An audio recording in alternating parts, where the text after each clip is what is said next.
देश में हो रहे मॉब लिंचिंग को लेकर सोशल मीडिया पर छिड़ी जंग। गोदी मीडिया पर भी उठाया जा रहा है सवाल। आइए जानते हैं लोगों की राय। रविश कुमार लिखते हैं, हमारी पुलिस अति तनाव की स्थिति में काम करती है। पुलिस बल कम होने के कारण एक सिपाही या अफसर 10-10 सिपाही या अफसरों का काम कर रहा होता है, जिसका कारण है उसके भीतर निराशा गहराती है, क्रोध पैदा होता है, तरह तरह के मनोरोग के शिकार होने लगते हैं। हरियाणा के कैथल की पुलिस कॉलोनी में इंस्पेक्टर सतवीर ने घरेलू कहासुनी में अपने दोनों बेटों को गोली मार दी। खुद को बचाने के लिए दोनों की पत्नियां छत से कूद गई। हिसार में भी एक सिपाही ने अपनी पत्नी की हत्या कर दी। गुरुग्राम में तैनात एक इंस्पेक्टर ने आत्महत्या कर ली। पुलिस वालों को भी जिंदगी मिलना चाहिए, हमने उनके मानवीय जीवन का प्रबंधन नहीं किया। इस कारण भी उनके भीतर क्रूरता भर जाती है, वही क्रूरता उनकी भी जान ले लेती है। 10-15 साल से लिखने वाले पुलिस की इन हालात पर लिख रहे हैं। ना तो पर्याप्त मात्रा में सिपाही हैं और ना ही उनके काम करने की सुविधा में किसी तरह की वृद्धि। आज भी सिपाही और इंस्पेक्टर या एसएसपी तक दिन रात पूरे हफ्ते काम करते हैं। पुलिस विभाग में सिर्फ 4 दिन की ड्यूटी होनी चाहिए। आगे शीतल पी सिंह लिखते हैं, ये मुख्यमंत्री के अपने गृह जनपद नालंदा बिहार का मामला है। चीफ जुडिशियल मजिस्ट्रेट मानवेंद्र मिश्र की अदालत में 16 वर्ष का एक जुवेनाइल बच्चा लाया गया। उस पर स्थानीय बाजार में एक बटुआ चुराने का इल्जाम था। अदालत के पूछने पर बच्चे ने बताया कि उसके पास नीचे के चित्र में दिखाया गया झोपड़ा की तरह कुल संपत्ति है, जिसमें उसकी विक्षित माँ और भाई साथ रहता है। झोपड़े में ना कोई बिस्तर है, ना बर्तन, ना चूल्हा और ना कुछ, और ना ही दरवाज़ा। दरअसल मिट्टी की ढहरी दीवारों के ऊपर बस एक फूस का पुराना छप्पर है।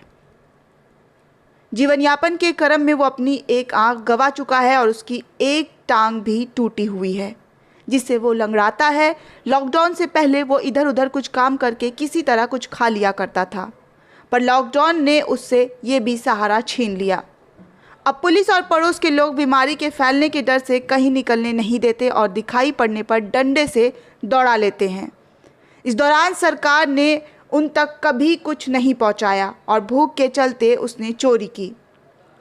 मजिस्ट्रेट ने पुलिस की स्टेट्स रिपोर्ट्स में ये तथ्य को सत्य पाया। कोर्ट ने सिर्फ उसे बरी कर दिया, बल्कि उसको अपनी जेब से राशन खरीदकर पुलिस के जरिए घर पहुंचवाया। द टेलीग्राफ ने 17 अप्रैल को ये खबर की और लिखा कि फैसले के वक्त कोर्ट में सबकी आंखें भीगी हुई थी। कोर्ट ने प्रशासन को आदेश दिया कि सुनिश्चित किया जाए कि ये परिवार कभी भूखा ना सोए।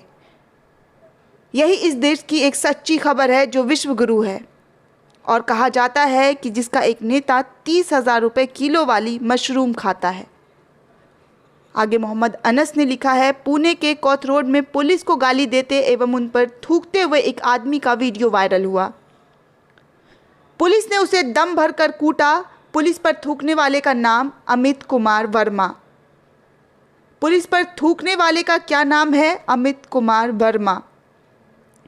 आगे जितेंद्र नारायण ने लिखा है, समाज में भीड़ हत्याओं के पीछे कई कारण हैं। पहला, मोदी सरकार द्वारा नफरत, हिंसा, अराजकता, अपराध, दंगे व दहशतगर्दी को खुला समर्थन देना व प्रोत्साहित करना। दूसरा, देश का कानून व न्याय विहीन होने का सत्य सार्वजनिक हो जाना। तीसरा, युवाओं का अभावग्रस्त व बेरोजगार होना। आगे सुशील मानव ने भी फेसबुक पोस्ट पर लिखा है, हर मॉब लिंचिंग के पीछे एक ही सोच के लोग होते हैं, एक ही संगठन के लोग होते हैं, जिन्होंने स्वामी अग्निवेश को मारा, जिन्होंने पहलू खान को मारा, अखलाक, कासिम, जुनैद, इंस्पेक्टर सुबोध कांत सिंह को मारा, उन्होंने ही पालघर के साधुओं की भी हत्या की है। आगे सुशील मानव फिर से लिखते हैं, ये राजू अंसारी है, कल रात 8 बजे ससुराल से वापस घर जा रहा था, तभी कुछ असामाजिक तत्वों ने रास्ते में रोककर उसका नाम पूछा। मुस्लिम नाम सुनकर असामाजिक तत्वों ने उस पर तवा तोड़ हमले शुरू कर दिए। बड़ी बेरहमी से पिटाई की और निवस्त्र करके पूरा मोहल्ला घुमाया गया। बता दें कि पीड़ित राजू अंसारी रामगढ़ जिले के पतरातू थाना क्षेत्र के जयनगर का रहने वाला था। राजू अंसारी अपने ससुराल हजारीबाग जिले के मिश्राइन मोड़ा गया था। ससुराल में कहासुनी हो जाने के बाद रात में ही वो अपने ससुराल से निकल गया। लगभग 5-6 किलोमीटर चलने के बाद जब गिद्दी थाना क्षेत्र के पतरातू बस्ती से गुजर रहा था, तभी ग्रामीणों ने उसे देख लिया। अनजान व्यक्ति का यूं रात में ग्रामीण सड़कों पर देखना उनके गले के नीचे नहीं उतरा और कोरोना संक्रमण की आशंका को लेकर युवक को रोका, उससे पूछताछ करने लगे। पूछताछ में संतोषजनक जवाब नहीं मिलने पर ग्रामीणों को लगा कहीं साजिश के तहत उनके बस्ती में कोरोना संक्रमण फैलाने की कोशिश तो नहीं की जा रही है। और फिर क्या, सभी मिलकर राजू अंसारी की लिंचिंग शुरू कर दी। बाकी मुझे कुछ नहीं कहना सिवाय इसके कि हम लिंचिंगस्तान के नागरिक नहीं, हत्यारे हैं। निदा रहमान भी लिखती हैं, शुरुआत में जब आप मुस्कुरा रहे थे हम तब बेचैन थे। बेचैनी इसलिए नहीं थी कि कोई अखलाक खान मारा गया था, हम इसलिए परेशान थे और चिल्ला चिल्ला कर विरोध कर रहे थे क्योंकि मॉब लिंचिंग गलत थी। भीड़ के मुंह में खून लगना समाज के लिए खतरनाक था। हम तब भी चिल्ला रहे थे जब पहलू, तवरेज़, अंकित, सुबोध जैसी तमाम लिंचिंग हुई थी। और हम जैसे लोग इसके पहले से चिल्ला रहे हैं तब भी जब किसी महिला को टोहनी कहकर पूरा गांव मार देता है। हम तब भी चीख रहे थे जब बच्चा चोर, मवेशी चोर और किडनी चोर की अफवाह फैलाकर लोगों को पीटा जा रहा था और मारा जा रहा था। तब आप चुप थे, मजहब तलाश रहे थे। मरने वाले का और मारने वाले का, भीड़ का अपना न्याय होता है। और जब भीड़ को सम्मानित किया जाने लगे, उनको मालाएं पहनाई जाने लगे, तो समझिए समाज को अपना बांट दिया है। शंभू रैगर को हीरो बताया गया, हम उसे जल्लाद कह रहे थे, उसके लिए चंदा जमा किया गया। अब आप परेशान हैं, क्यों? वक्त बहुत बड़ा होता है, वो हमेशा तक आप कहते थे, कहने का मौका देते थे। लेकिन मित्रों, हम नहीं पूछेंगे कि तब आप कहाँ थे, क्योंकि तब आप मजहब देखकर सुकून के बैठे थे और खुश हो रहे थे लिंचिंग पर। तारिक अनवर चंपारनी ने भी लिखा है, यानी पाल घर वाला मॉब लिंचिंग सिर्फ इसलिए हुआ कि लोगों में अफवाह था कि मुसलमान अपना भेष बदलकर कोरोना फैला रहा है। यानी नफरत इस तरह फैल चुकी है कि एक हिंदू दूसरे हिंदू को भी मुसलमान समझकर ही मार रहा है। अल्लाह इस नफरत से दूर रखे। अब महाराष्ट्र सरकार को चाहिए कि टीवी स्टूडियो में बैठे 2-4 बड़े भसड़बाजों को अच्छे से सबक सिखाए। नदीम खान लिखते हैं, झारखंड में फिर हुआ मॉब लिंचिंग का घिनौना खेल शुरू। 20/4/2020 प्रशासन सख्त कार्रवाई करे। पीसीआर झारखंड के रामगढ़ जिले में गिद्दी में बीती रात असामाजिक तत्वों के द्वारा राजू अंसारी पर जानलेवा हमला किया गया। वहां के लोगों ने बताया कि उसका सिर्फ इतना कसूर था कि वो रात 8 बजे ससुराल से वापस घर जा रहा था। कुछ असामाजिक तत्वों ने उसे रोककर उसका नाम पूछा। मुस्लिम नाम सुनकर असामाजिक तत्वों ने उस पर तवातोड़ हमले शुरू कर दिए और बहुत बेरहमी से पिटाई भी की। निवस्त्र करके पूरा मोहल्ला घुमाया गया। ये बहुत ही शर्मनाक और दर्दनाक घटना है। राजू अंसारी का ससुराल हैदरनगर पछाड़ी बस्ती गिद्दी में है और घर पतरातू जयनगर रामगढ़ का रहने वाला था। PCR association for protection of civil rights Jharkhand chapter प्रशासन से ये मांग करती है कि प्रशासन जल्द से जल्द असामाजिक तत्वों पर एफआईआर कर सख्त से सख्त कानूनी कार्रवाई करे। आगे विक्रम सिंह चौहान ने भी लिखा है फेसबुक पर, पालघर में 2 साधुओं और ड्राइवर की मॉब लिंचिंग का जिम्मेदार जितना वो भीड़ है उतनी ही केंद्र में बैठी सरकार से जुड़े लोग तो कल तक मॉब लिंचिंग के आरोपियों की जमानत तक को सेलिब्रेट करते आए हैं। किसी ने हत्यारों को चुनाव लड़ने का ऑफर दिया तो किसी ने फूल मालाओं से लाद दिया।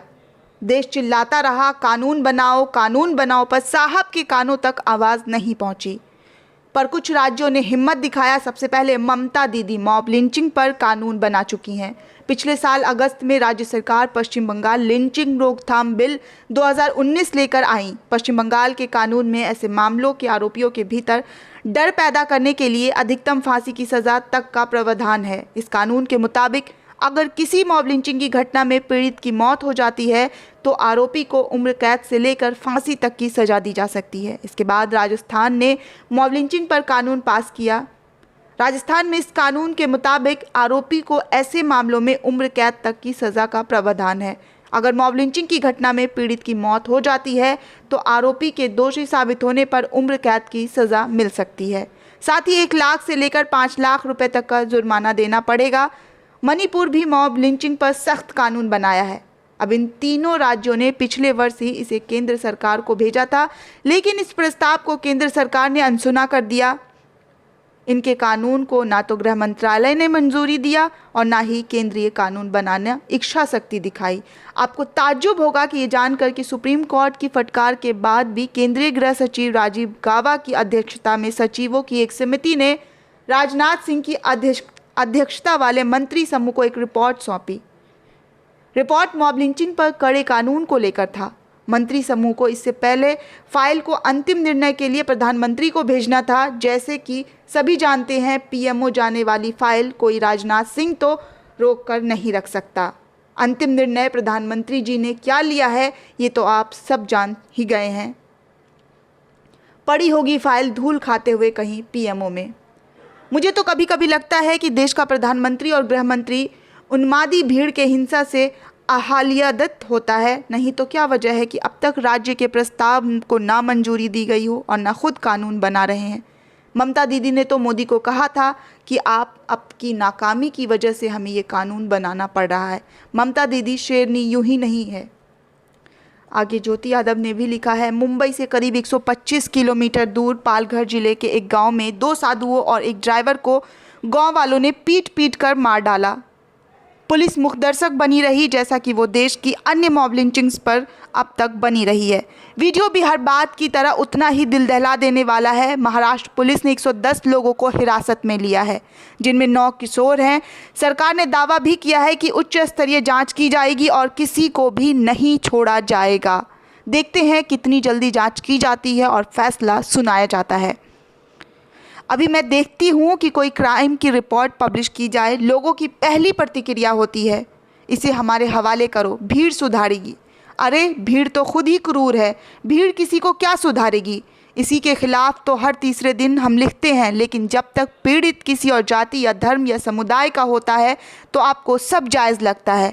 आप बदले की भावना से रिएक्ट करते हैं। लेकिन अब मॉब लिंचिंग करने वाले गाँववासी और इसका शिकार हुए 3 लोग एक ही धर्म के हैं। अब तो मॉब लिंचिंग के कल्चर के खिलाफ आवाज़ उठाएं। भीड़ तंत्र की ये आग हम लोगों के घरों तक पहुंच गई है। फेक खबरें और भीड़ की मानसिकता बहुत खतरनाक कॉम्बिनेशन है। कभी बच्चा चोरी, कभी किडनी चोरी, कभी गाय चोरी के नाम पर हो रही है। राजीव ध्यानी ने लिखा है, हम देश के सैकड़ों एंकर और उनके आकाओं का दर्द भली भांति समझ सकते हैं। इस बार इन दरिंदों को खून पीने को नहीं मिल सका। बेचारों के खून के प्यासे होंठ सूख रहे थे। बड़ी मुश्किल से तो महाराष्ट्र के पालघर से उनके लिए अच्छी खबर आई थी, लेकिन फिर पता चला कि वहाँ तो 2 साधुओं और उनके ड्राइवर की मॉब लिंचिंग करने वाला उन्हीं के मज़हब का है, बल्कि उन्हीं की बिरादरी के थे। हम तो कल रात से लगातार ये ट्रेड करने की कोशिश कर रहे हैं कि मॉब लिंचिंग करने वाले कौन लोग हैं, लेकिन मीडिया की तमाम खबरों में से एक में भी कोई सूत्र नहीं मिला। इससे ही हम निराश हो गए। कोई भी कम्युनल एंगल ना मिलने से हमारा सारा एक्साइटमेंट ख़त्म हो गया था। हालांकि भारत जलाओ पार्टी के कुछ उत्साही कार्यकर्ताओं ने फिर भी थोड़ी बहुत कोशिश की। उनकी कोशिश थी, करोड़ों दिमाग में तो ये घुस ही गया होगा कि अगर मरने वाला गिरवे हुए कपड़े पहने हुआ है तो मारने वाला ज़रूर टोपी पहने होगा। इतना ही मुश्किल हालात में भी भारत जलाओ पार्टी के लोग लगातार सक्रिय हैं। इस बात के लिए उनकी सराहना की जानी चाहिए। बेचारे हर समय भारत को जलाने का कोई ना कोई मौका ढूंढते ही रहते हैं। एक बार फिर हम रक्त पिसासु मीडिया और उनके दरिंदे आकाओं के प्रति अपनी संवेदना व्यक्त करते हैं और महाराष्ट्र की पुलिस की इस बात के लिए निंदा भी करना चाहते हैं। उन्होंने तुरंत एक्शन लेकर मामले को साफ कर दिया है। आगे अंकुर मौर्य लिखते हैं, वाह वाह नहीं वाह वाह, बहुत खूब। पूरा विश्व कोरोना के संकट से लड़ रहा है, लेकिन इन सब के बीच अपने देश में हर मुद्दे को सांप्रदायिक एंगल दे के उस समय नफरत करने, उस पर लोगों की भड़काने तथा राजनीतिक करने से कोई नहीं चूक रहे। महाराष्ट्र के पालघर में जो हुआ वो मानवता के खिलाफ और दोषियों के पर सख्त से सख्त कार्रवाई होनी चाहिए। दिनों दिन बढ़ती मॉब लिंचिंग के मामले बढ़ते ही जा रहे हैं। हालांकि लॉकडाउन में मामला बहुत हद तक कम भी हो गया था। ऐसे में इस मामले को सामने आना चिंता का विषय है, लेकिन इसे कुछ आईटी सेल वालों ने और नफरत फैलाने वाले नफरतवादियों ने इसे एक वही सांप्रदायिक एंगल देने की कोशिश करने में लगे हैं। उनको मारने वाली भीड़ सिर्फ और सिर्फ जाहिल थे, उनका कोई धर्म जात नहीं था। लेकिन कुछ कथित राष्ट्रवादी मीडिया वाले और घर में खाली बैठे नेता जिनमें चुल मची हुई है और लगे हुए हैं किसी तरह इसमें कोई धार्मिक एंगल निकल जाए, शायद कोई मस्जिद मिल जाए, पास में शायद कोई मदरसा मिल जाए, शायद कोई जमाती एंगल मिल जाए, कुछ तो मिले, लेकिन कुछ नहीं मिल रहा। फिर भी ज़बरदस्ती एंगल क्रिएट करने में दवा के लगे हुए हैं, क्योंकि खबर यही है कि उन साधुओं को कई लोगों ने चोर समझकर मारा, और जो मारने वाले थे, जहाँ तक मुझे मालूम पड़ा है, वो किसी दूसरे समुदाय से नहीं थे और कोई दाढ़ी टोपी वाला भी नहीं था, क्योंकि उन्होंने मारने वाला जैसे हमारी तरह कोई नहीं था। जय श्री राम, जय भारत माता की जय ना बोलने पर हमारे भगवाधारी वीरों ने मार दिया हो।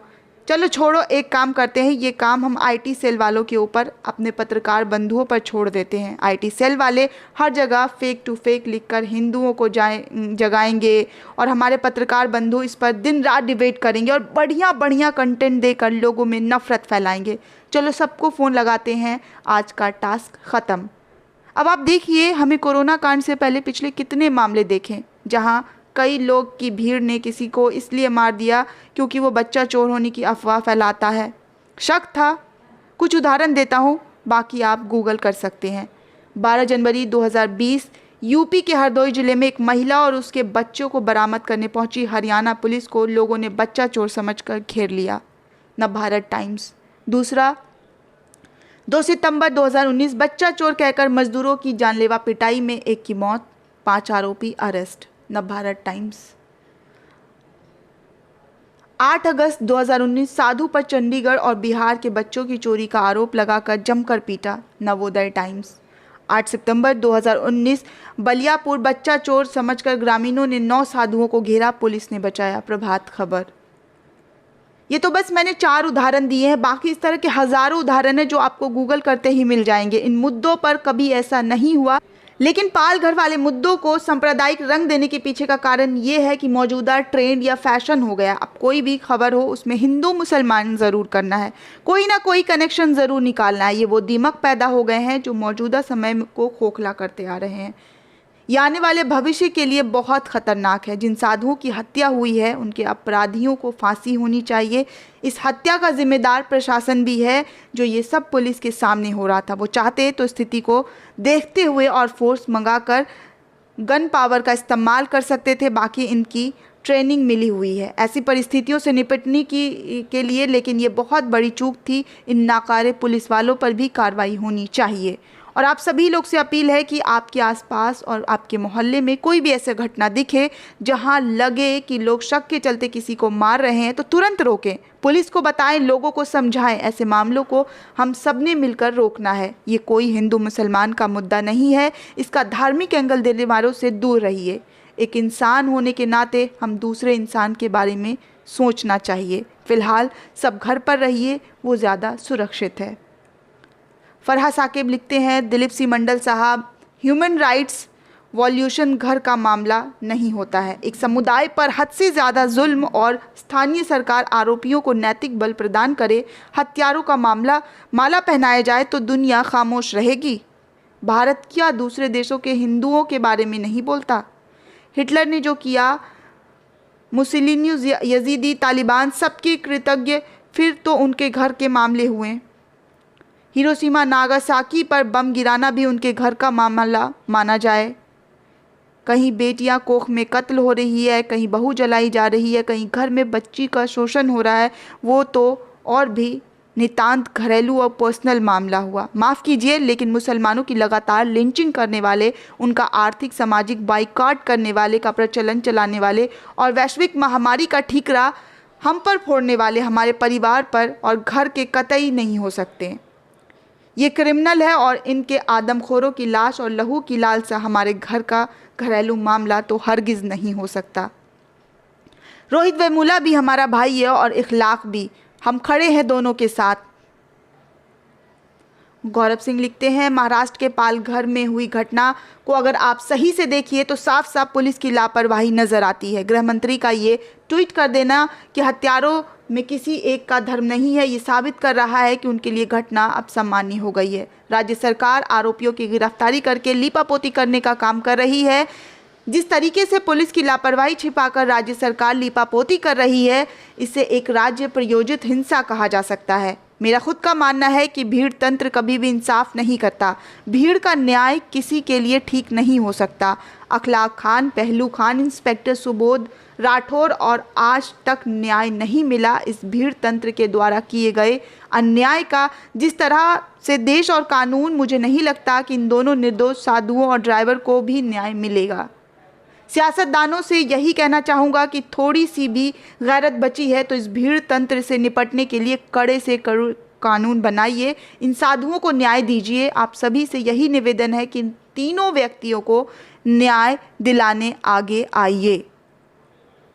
ताराशंकर लिखते हैं, पिछले 5-6 सालों में मॉब लिंचिंग की घटनाएं बहुत हुई। संख्याओं में बताएं तो ये 116 जाति है। द क्विंट, इसमें सभी अधिक से अधिक गौ हत्या के संदेह में हुई है। कुछ चोरी के अफवाह आरोप में तो करीब 15 से 14 मॉब लिंचिंग बच्चा चोरी की अफवाह में है। परसों महाराष्ट्र के पालघर में भी 2 साधुओं की लिंचिंग हुई है। ये बहुत डरावने वाली वीडियो है, देखकर दिमाग सुन्न हो गया। गांव भर के करीब 200 लोगों को भीड़ ने इन तीनों को बच्चा चोरी के किडनी बेचने वाला का गिरोह समझकर पुलिस के सामने ही मार डाला। पुलिस की गाड़ी के ऊपर भी गांव वालों ने हमला किया।